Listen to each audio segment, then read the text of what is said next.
محترم سامعین گرامی، اللہ تبارک و تعالیٰ نے ہمیں اپنی عبادت کے لیے پیدا کیا، اور اللہ تبارک و تعالیٰ کی عبادت کیسے کرنی ہے اس کے لیے علم اس کا ہونا ضروری ہے۔ دین پر عمل کرنے کے لیے، اسلام پر عمل کرنے کے لیے، اللہ تبارک و تعالیٰ کی صحیح معنی میں عبادت کرنے کے لیے علم کی ضرورت ہے۔ اس لیے نبی کریم صلی اللہ علیہ وسلم نے فرمایا، طلب العلم فریضۃ علی کل مسلم، کہ علم حاصل کرنا، طلب کرنا، تلاش کرنا یہ ہر مسلمان پر لازم ہے، فرض ہے۔ جیسے جیسے ضرورت پڑے، کوئی مسئلہ پیش آئے، ویسے ویسے اس کے بارے میں شریعت کا حکم جاننا، کیا حلال ہے کیا حرام ہے، کون سا کام کرنے والا ہے کون سا کام نہیں کرنے والا، بچنے والا ہے، اس کے لیے علم کی ضرورت ہے۔ اور یہ علم حاصل کرنا یہ ہر مسلمان پر لازم ہے، کیونکہ اس کے بغیر عمل نہیں ہو سکتا، اسلام پر چلا نہیں جا سکتا۔ جو دین اللہ تبارک و تعالیٰ کا پسندیدہ دین ہے، اور جو اللہ تبارک و تعالیٰ نے کتاب ہدایت نازل کی ہے، قرآن مجید ہمیں دیا ہے، اور نبی کریم صلی اللہ علیہ وسلم کی احادیث، آپ کے فرامین، آپ کی سنت، آپ کی سیرت، یہ ہمارے لیے اسوہ حسنہ ہے۔ تو ان سب چیزوں کو سمجھنے کے لیے، عمل کرنے کے لیے، اس کے مطابق زندگی گزارنے کے لیے علم کی ضرورت ہے۔ علم کے بغیر عمل ناممکن ہے۔ علم یہ علماء سے حاصل ہوتا ہے، جس کو اللہ تبارک و تعالیٰ نے توفیق دی ہے، اس نے کچھ محنت کی ہے، وقت لگایا ہے، یہ بھی اللہ تبارک و تعالیٰ کا انتخاب ہے کہ اپنے دین کی حفاظت کے لیے، اپنے دین کو قائم رکھنے کے لیے، اور اپنے دین کو قیامت تک کے لیے باقی رکھنے کے لیے اللہ تبارک و تعالیٰ نے یہ علم کا سلسلہ شروع کیا، پڑھنے پڑھانے کا سلسلہ، اس کا شوق اللہ تبارک و تعالیٰ نے مسلمانوں کے دلوں میں، صحابہ کرام کے دلوں میں پیدا کیا۔ انہوں نے نبی کریم صلی اللہ علیہ وسلم سے یہ دین سیکھا، یہ علم حاصل کیا، اس کے لیے عمریں کھپائیں، اور آئندہ آنے والی نسلوں تک اس کو پہنچایا۔ یہ اللہ تبارک و تعالیٰ کا اپنا ایک نظام ہے، اس کی حفاظت کا جو اس نے ذمہ لیا ہے، اس کا اس نے انتظام کیا ہے، بندوبست کیا ہے۔ تو علم کے لیے کسی صاحب علم کے پاس بیٹھنا، اس سے پوچھنا یہ ضروری ہے۔ کتابیں بھی، ان کے ذریعے سے بھی آدمی علم حاصل کر سکتا ہے، لیکن وہ کتاب بھی کوئی نہ کوئی عالم ہی لکھے گا، اہل علم نے لکھی ہو۔ لیکن کتاب پڑھنے سے، اپنے آپ مطالعہ کرنے سے بات کی اتنی سمجھ نہیں آتی جتنی پوچھنے سے اور سننے سے سمجھ آتی۔ تو علماء یہ امت کے اندر، ان کا وجود یہ دین کی حفاظت کا ایک ذریعہ ہے۔ دین کو آئندہ نسلوں تک پہنچانے کا ایک ذریعہ ہے، اور یہ علماء اس کے لیے دینی مدارس بنائے گئے، دینی ادارے قائم کیے گئے، اسلامی علوم کی تعلیم کے لیے مرکز بنائے گئے، وہاں پر علماء تیار ہوتے ہیں۔ ویسے تو سرسری اور ضرورت کا علم تو آدمی وہ مدرسہ میں جائے بغیر بھی علماء کرام کے پاس بیٹھنے سے، ان کی باتیں سننے سے، کچھ مطالعہ کرنے سے کچھ نہ کچھ باتیں حاصل ہو جاتی ہیں، علم مل جاتا ہے۔ لیکن علم کے اندر پختگی، رسوخ اور گہرائی، اور ایسا علم جس کے ذریعے سے آدمی دوسروں کی رہنمائی کرے، دوسروں کو قائل کرے اور دین کا دفاع کرے، اسلام کا دفاع کرے، اور کافروں کی طرف سے، مشرکوں کی طرف سے، اسلام کے مخالفین کی طرف سے جو اعتراضات پیدا ہوں، شکوک و شبہات کا اظہار کیا جائے، اس کا صحیح معنی میں جواب دینے کے لیے علم کی پختگی اور اس کی گہرائی اور اس کے لیے زیادہ وقت دینا، عمریں کھپانا، یہ ضروری ہے۔ تو یہ گویا کہ ہمارے دین کا ایک حصہ ہے، ہمارے دین کی بقا کا ایک ذریعہ ہے، علم سیکھنے سکھانے کا سلسلہ قائم کرنا، علم کے لیے، تعلیم کے لیے دینی ادارے قائم کرنا، یہ امت کی ضرورت ہے۔ اس کے ذریعے سے اسلام کی حفاظت ہوتی ہے۔ نبی کریم صلی اللہ علیہ وسلم نے فرمایا ہے، قیامت کی نشانیوں میں سے ایک نشانی یہ ہے، ان من اشراط الساعۃ ان یرفع العلم ویکثر الجہل ویثبت الجہل۔ بخاری شریف کی روایت ہے، فرمایا کہ قیامت کی نشانیوں میں سے، قیامت دنیا کا اختتام، دنیا کا اینڈ، اس کی نشانیوں میں سے، اور دنیا کا اختتام اور اس کا خاتمہ اس وقت ہوگا جب کوئی اللہ کا نام لینے والا بھی نہیں ہو، کوئی کلمہ پڑھنے والا بھی نہیں ہو، اس وقت دنیا کا اختتام ہوگا۔ تو آہستہ آہستہ اسلام مٹ جائے گا، اسلام پر عمل کرنے والے ختم ہو جائیں گے،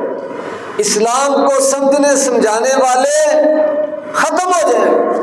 سمجھنے سمجھانے کا، پڑھنے پڑھانے کا، تعلیم کا سلسلہ رک جائے گا، لوگوں کی مصروفیات اور ان کی ذہنی توجہ کسی اور طرف ہو جائے، وہ دنیا کے ہو کر رہ جائے گے، شیطان کے شکنجے میں آ جائے گا۔ تو فرمایا یہ قیامت کی نشانیوں میں سے ایک نشانی ہے کہ علم یہ اٹھا لیا جائے، علم ختم ہو جائے، علم کم ہو جائے، یہ قیامت کی نشانیوں میں سے نشانی ہے۔ تو علم کیسے کم ہوگا، کیسے اٹھایا جائے گا؟ فرمایا، ایک دوسری روایت ہے بخاری شریف کی، ان اللہ لا یقبض العلم انتزاعا ینتزعه من قلوب الناس قلوب العلماء، کہ اللہ تبارک و تعالیٰ اچانک ایسے علم کو نہیں اٹھائیں گے کہ لوگوں کے دلوں سے اس کو محو کر دیں، مٹا دیں، ختم کر دیں۔ رات کو آدمی سوئے تو علم والا ہو اور صبح اٹھے تو جاہل ہو، ایسے نہیں ہوگا۔ یہ اچانک لمحات کے اندر، ایک دن رات کے اندر یہ ایسے نہیں ہوگا۔ کیسے اٹھایا جائے؟ ولیکن یقبض العلم بقبض العلماء، فرمایا کہ اللہ تبارک و تعالیٰ علم کو اٹھائیں گے، ختم کریں گے، واپس لے لیں گے علماء کے ختم ہونے سے، علماء کے فوت ہونے سے۔ علم سیکھنے سکھانے کا سلسلہ آہستہ آہستہ کمزور ہوتا چلا جائے، عالم دین کے جاننے والے، سمجھنے والے، پڑھنے والے وہ فوت ہوتے جائیں گے اور آئندہ ان کا کوئی جانشین نہیں ہوگا، سلسلہ آہستہ آہستہ رک جائے گا، اور پھر جہل اور جہالت کی یہ دورہ ہوگا، اور لوگوں نے ظاہر بات ہے اپنے مسائل تو حل کرانے ہیں، ضروریات زندگی کی، اس کے بارے میں تو پوچھنا ہے، تو جاہل قسم کے لوگ جن کے پاس صحیح علم نہیں ہوگا وہ لوگوں کے امام بن جائیں گے، سردار بن جائیں گے، خود بھی گمراہ ہوں گے، لوگوں کو بھی گمراہ کریں گے۔ تو یہ نبی کریم صلی اللہ علیہ وسلم نے خبردار کیا ہے، گویا کہ آپ نے یہ سمجھایا ہے، یہ تاکید کی ہے کہ علم سیکھنے سکھانے کا سلسلہ قائم رکھو، اس کو باقی رکھو،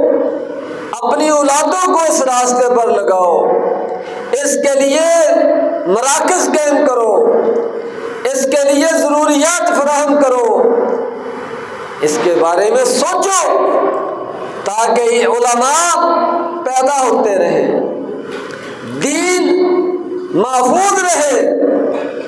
اگر تم نے یہ کام چھوڑ دیا، اس میں سستی اختیار کی، اس کی اہمیت کو نہ سمجھا، تو پھر آہستہ آہستہ علم اٹھا لیا جائے، ختم ہو جائے گا، علماء کے ختم ہونے سے علم مٹتا چلا جائے گا۔ تو یہ نبی کریم صلی اللہ علیہ وسلم نے ہمیں خبردار کیا ہے۔ تو علم کے حوالے سے، اس کو سیکھنے سکھانے کے حوالے سے بڑے فضائل، مقام اور مرتبہ یہ بھی بیان کیا ہے تاکہ سلسلہ قائم رہے، دلوں کے اندر شوق پیدا ہو، اور آدمی اس کو فضول نہ سمجھے کہ شاید وقت ضائع کر رہے ہیں، شاید پیسہ ضائع ہو رہا ہے، شاید بیکار محنت کر رہے ہیں، ایسا خیال پیدا نہ ہو۔ اس لیے نبی کریم صلی اللہ علیہ وسلم نے اس کی اہمیت کو بیان کیا، اس کا اجر و ثواب بیان کیا ہے۔ فرمایا من سلک طریقا یلتمس فیہ علما سہل اللہ لہ بہ طریقا الی الجنہ، مسلم شریف کی کہ جو آدمی علم حاصل کرنے کے لیے وقت نکالتا ہے، کسی سفر پر نکلتا ہے، کوئی راستہ اختیار کرتا ہے، تو فرمایا اس کی وجہ سے اللہ تبارک و تعالیٰ اس کے لیے جنت کا راستہ آسان کر دیتے ہیں۔ تو علم کا راستہ یہ جنت کا راستہ ہے، یہ نبی کریم صلی اللہ علیہ وسلم نے اس کا مقام اور مرتبہ بتایا ہے، اس کی ضرورت اہمیت کو واضح کیا۔ اور مسلم شریف کی روایت ہے، فرمایا اذا مات ابن آدم انقطع عنہ عملہ، جب انسان فوت ہو جاتا ہے اس کے اعمال کا سلسلہ رک جاتا ہے، الا من ثلاث، لیکن کچھ اعمال فرمایا اس کے بعد بھی جاری رہتے ہیں، ان کا اجر و ثواب اس کو ملتا رہتا ہے۔ تو 3 عمل آپ نے بیان فرمائے، فرمایا صدقۃ جاریۃ، ایک صدقہ جاریہ، کوئی نیکی کا کام، خدمت خلق کا کام، رفاہ عامہ کا کام وہ کر کے چلا گیا، جس سے لوگ مستفید ہو رہے ہیں، فائدہ اٹھا رہے ہیں، تو اس کا اجر و ثواب اس کو ملتا رہتا ہے۔ اور دوسرا فرمایا علم ينتفع به، جو علم چھوڑ کر جائے جس سے لوگوں کو فائدہ ہو، کوئی کتاب لکھ کر جائے یا کسی کو پڑھا کر جائے، کسی کو مسئلہ بتا کر جائے، کسی کو نیکی کی راہ پر لگا کر جائے، دین کی خدمت کر کے جائے، جس سے لوگ بعد میں بھی فائدہ اٹھاتے رہے، تو میں کہ اس کا بھی اس کو بعد میں بھی اجر و ثواب ملتا رہتا ہے۔ اس سے بھی پڑھنے پڑھانے کی، سیکھنے سکھانے کی اور علم کی اور دینی اداروں کی، ان کی اہمیت، مقام و مرتبہ یہ واضح ہوتا ہے۔ اور تیسری چیز فرمایا والد صالح یدعو لہ، نیک اولاد جس کی صحیح تربیت کی، صحیح تعلیم کا بندوبست کیا، وہ اس کے بعد اس کے لیے دعائیں کرتے ہیں، یہ بھی اس کو بعد میں فائدہ دیتا رہتا ہے، اس کے لیے یہ عمل جاری رہتا ہے۔ تو ان اعمال میں سے ایک عمل جو بعد میں بھی انسان کو فائدہ دیتے ہیں، جن کا اجر و ثواب بعد میں بھی جاری رہتا ہے، ایک علم والا عمل بھی ہے۔ اسی طرح نبی کریم صلی اللہ علیہ وسلم نے فرمایا ان العلماء ورثۃ الانبیاء، کہ علماء جو ہیں یہ انبیاء اکرام کے وارث ہیں۔ یہ آپ نے علم کی اہمیت بیان کی، علماء کا مقام اور مرتبہ و فضیلت بیان کی، کہ سب سے اللہ تبارک و تعالیٰ کے برگزیدہ لوگ اور امت کے خیر خواہ، دنیا کے محسن، یہ انبیاء کرام کی جماعت جو پوری زندگی لوگوں کو ہدایت کی طرف بلاتے ہیں اور قربانیاں پیش کرتے ہیں، تکلیفیں برداشت کرتے ہیں، حتیٰ کہ اپنی جانیں تک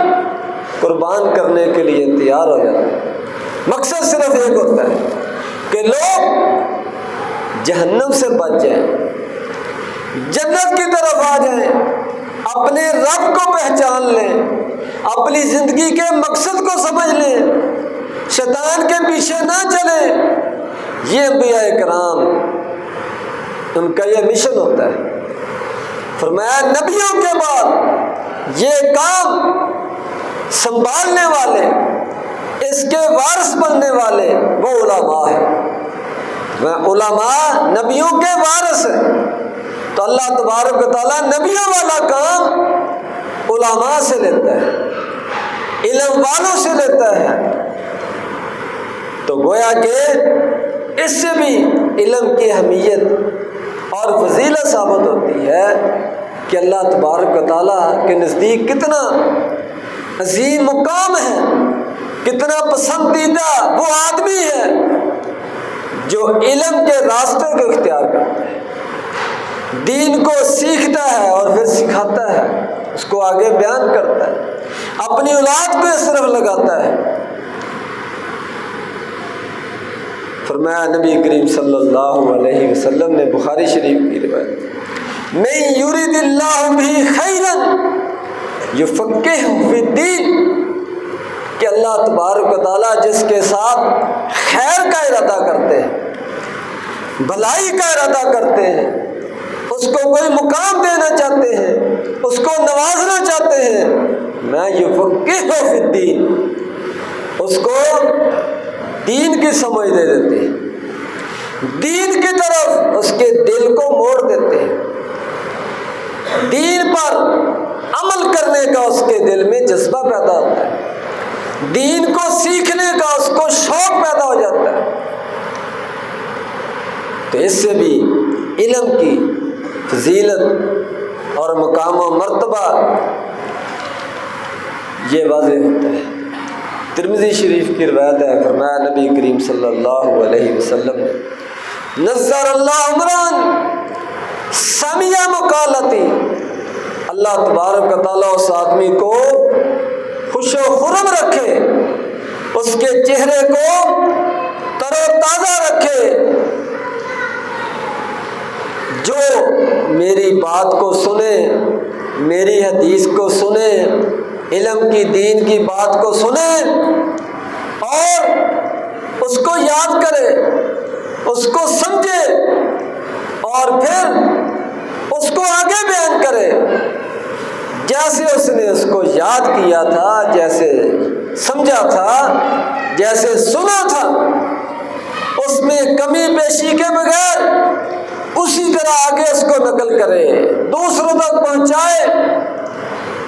تو ایسے آدمی کے لیے نبی کریم صلی اللہ علیہ وسلم نے دعا فرمائی ہے، نظر اللہ عمران، کہ اللہ تبارک و تعالیٰ اس کے چہرے کو تر و تازہ رکھے، اسے خوش و خرم رکھے، اس کو کوئی پریشانی نہ آئے، اللہ اس کی دنیا اور آخرت کی ساری پریشانیاں ختم کرے، اس کے لیے آسانیاں پیدا کرے، اس کو عزتوں سے نوازے۔ یہ نبی کریم صلی اللہ علیہ وسلم دعا دے رہے ہیں اس آدمی کو، اس نوجوان کو جو دین کی طرف آتا ہے، دین کے علم کی طرف آتا ہے، علم کو سیکھتا ہے، اس کے لیے وقت نکالتا ہے، اس کے لیے محنت کرتا ہے۔ اور بخاری شریف کی روایت ہے، نبی کریم صلی اللہ علیہ وسلم نے فرمایا لا حسد الا فی اثنتین، کہ اگر آدمی نے کسی کو دیکھ کر ویسا بننے کی خواہش کرنی ہو، رشک کرنا ہو، تو فرمایا کہ ہر ایک کو دیکھ کر یہ تمنا نہیں کیا کرو کہ اللہ مجھے بھی ایسا بنائے۔ فرمایا کہ دو ایسے آدمی ہیں جن کو دیکھ کر ویسا بننے کی تمنا کرنی چاہیے، آدمی کر سکتا ہے۔ ایک وہ آدمی جس کو اللہ تبارک و تعالیٰ نے مال سے نوازا ہے، خوشحالی دی ہے، اور وہ اس مال سے فائدہ اٹھاتے ہوئے اس کو صحیح راستے پر خرچ کرتا ہے، اپنی ضروریات ان کو پورا کرنے کے ساتھ ساتھ اس کو اللہ کے راستے میں خرچ کرتا ہے، غریبوں مسکینوں کے کام آتا ہے، حاجت مندوں کے کام آتا ہے، اس سے لوگ فائدہ اٹھاتے ہیں، لوگوں کا سہارا بنتا ہے۔ میں کہ یہ بھی قابل رشک آدمی ہے، ایسا بننے کی خواہش آدمی کر سکتا ہے، کرنی چاہیے کہ اللہ تبارک و تعالیٰ مجھے بھی اتنا مال و دولت دے کہ میں دوسروں کے کام آؤں، جہاں ضرورت ہو وہاں خرچ کروں، کیونکہ خرچ کرنا اللہ کے راستے میں یہ قیامت والے دن بہت بڑے اجر و ثواب کا باعث بنے۔ جنت کے 8 دروازوں میں سے ایک دروازہ اللہ کے راستے میں خرچ کرنے والوں کے لیے، باب صدقہ، صدقہ خیرات کرنے والوں کے لیے، انفاق فی سبیل اللہ کرنے والوں کے لیے تو خوش قسمتی ہے۔ مال تو بہت سے لوگوں کو ملتا ہے، لیکن اس کو صحیح جگہ پر خرچ کرنا، اس کا صحیح استعمال کرنا، یہ کسی کسی کو نصیب ہوتا ہے۔ جس کو اللہ تبارک و تعالیٰ نے اس مال کا شکر ادا کرنے کی توفیق دی ہے، اس مال کو صحیح جگہ پر خرچ کرنے کی توفیق دی ہے، ایسے آدمی کو دیکھ کر آدمی رشک کر سکتا ہے، ویسا بننے کی تمنا خواہش کر سکتا ہے۔ اور دوسرا فرمایا وہ آدمی جس کو اللہ تبارک و تعالیٰ نے علم سے نوازا ہے، دین کی سمجھ دی ہے، قرآن کی سمجھ دی ہے، اور وہ اس کے ذریعے سے دوسروں کی رہنمائی کرتا ہے، دوسروں کو ہدایت کے راستے پر لے کر آتا ہے، تو یہ بھی فرمایا بہت عظیم عمل ہے۔ ایسے آدمی کو دیکھ کر بھی رشک کرنا چاہیے، کیا جا سکتا ہے، ایسا بننے کی تمنا کرنی چاہیے، کوشش کرنی چاہیے۔ تو اس سے بھی علم کی، دین کے علم کی، قرآن و سنت کے علم کی اہمیت اور فضیلت ثابت ہوتی ہے۔ تو یہ ساری احادیث اس سے ہمیں یہ سمجھ آتی ہے کہ ہمیں بھی اس طرف شوق پیدا کرنا چاہیے، خود اپنے لیے، اپنے آپ کو اس راستے پر لگانا چاہیے، یا اپنی اولادوں میں سے کسی کو اس راستے پر لگانا چاہیے، تاکہ دین کی حفاظت کا جو کام ہے اس میں ہمارا حصہ بھی ہو، اور دین کو آگے پھیلانے کا جو کام ہے اس میں ہمارا حصہ بھی ہو، کیونکہ یہ انبیاء کرام کا مشن ہے، ان کا جانشین ہے وہ آدمی جو یہ دین سیکھتا ہے، سکھاتا ہے، آگے پھیلاتا ہے۔ اور اسی طرح اس دین پر چلنے والے، دین کو سیکھنے والے اور دین کو سکھانے والے جو ادارے ہیں، علماء ہیں، طلباء ہیں، ان کے ساتھ محبت رکھنا، ان کے ساتھ جس طرح ہو سکے تعاون کرنا، ان کی ضروریات کو پورا کرنا، یہ بھی انشاءاللہ اس دین کے کام کے میں سے ایک حصہ ہے، یہ بھی ایک عظیم عمل ہے، یہ بھی انشاءاللہ اجر و ثواب کا باعث ہے۔ اللہ تبارک و تعالیٰ مجھے اور آپ کو سمجھنے کی، عمل کرنے کی توفیق عطا فرمائے۔ وآخر دعوانا الحمد للہ رب العالمین۔